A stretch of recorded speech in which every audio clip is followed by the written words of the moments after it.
We know the pandemic has forced a lot of people to adjust their way of life, and that can also include facing everyday struggles. There are so many people doing whatever they need to make it through this difficult time. So every now and then, we have to check in on our real fam to let them know we see you. Joining us now is Jamar Dunnigan from Harlem, New York. Jamar, where you at?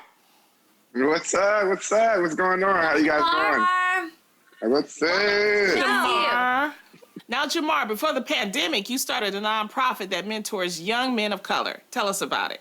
Yes, well, my nonprofit is called Take Note, We Care, which is a programming and curriculum-based nonprofit which focuses on teaching young men of color, and those aging out of the foster care system about mental, spiritual, physical, professional, and social development.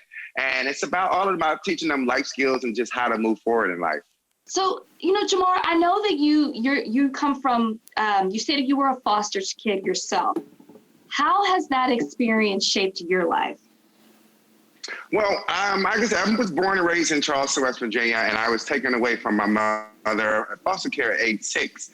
And, I was placed in the foster care system, and that was just a struggle, just being raised up without, mentors and things like that. And so basically I moved to New York City and created this program so therefore I can cater to those audiences that are not getting the mentoring and the love and the mental and the spiritual development that they need. And so that's where Take Note, We Care was formed and created.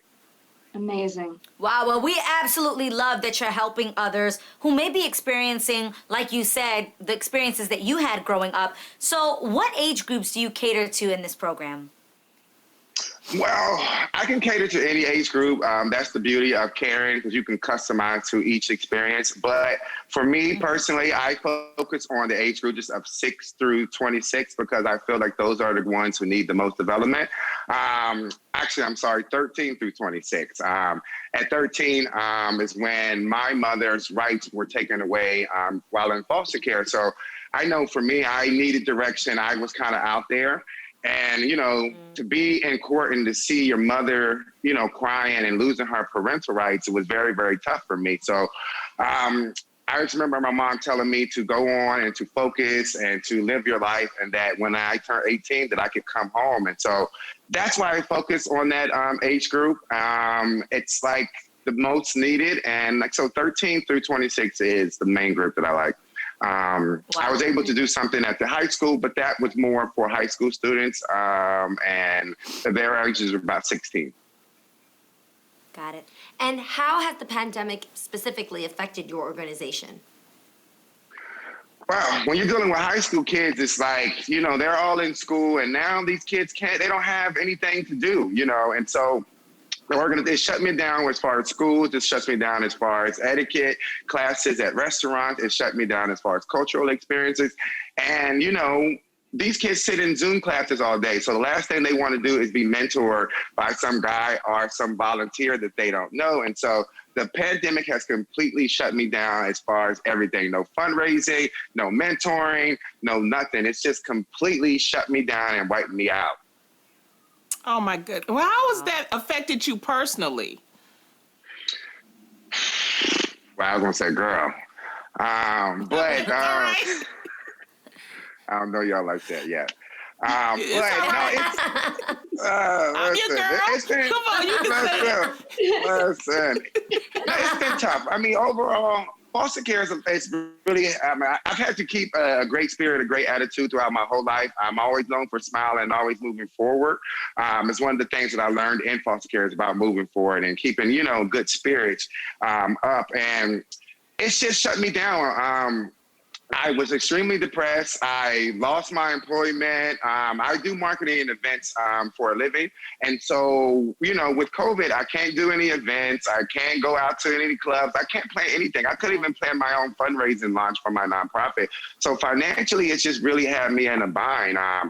Being an independent consultant, you technically are not qualified for full unemployment. So I'm getting like half unemployment, can barely, and then living in New York City, Adrian would know that barely pays none of my bills. And it's just been tough. I'm 5 months behind in rent, and you know how that rent is in New York City, Adrian. It's just crazy. And so it's just, Mentally and spiritually, Exactly. it's held me down. Professionally, it's just held me back, and So it's just been sorry. tough. But I realized that I'm not doing alone. I'm not out here alone. I've been just trying to just That's stay in right. good spirits, and I'm now finding myself back now. Jamar, you have such good energy about you with everything that you're doing, what you're going through personally. You said you're behind 5 months on your rent. How much is your rent each month? Wow. Not cheap. I mean, I would tell agent the guests. I'm like, and I'm in the studio. This was my first apartment alone. I always had a roommate for the first 10 years that I was there. But my rent is $14.50 a month just for a studio apartment in Harlem. And due to COVID, thank God they haven't been able to kick us out or put us out on the street. But it's been now maxing out credit cards, borrowing from friends and family. I didn't have a car like And Lonnie look. to sleep in, but I'm thankful that I still have my apartment, but I don't know how long Yes. that's going to last. Due to COVID rules, they can't evict us. But it's been tough. So I'm trying to figure all that out now, and in the midst of trying to inspire people with my nonprofit. And you are. Jamar, we love just the positive example that you're setting for young men. And we obviously can see, like you're telling us, this pandemic has caused you a huge financial strain. So we want to help you out by giving you $7,500. Wow. I don't know what to say other than thank you. That is going to do a lot for me as far as my not only my organization, but just removing some stress and just being able to pay some bills down. So therefore, I can say I won't get evicted or end up out on the street. So I really, truly, truly appreciate it. And I thank you guys so much. Like, it's definitely needed. This definitely will add to boosting my spirits and encouraging me to keep moving forward, but also encouraging other people that they're not alone and that, Yes. don't be ashamed to express yourself. Don't be ashamed to tell people that you need help or whatever. And that's one of the things that I've learned during the pandemic is that we're all struggling and we all need something, whether it be love or money or something. So I really, truly appreciate you guys. Jamar, you please stay strong and know that there is a light at the end of the tunnel. We are always here for you. Good things happen to good people.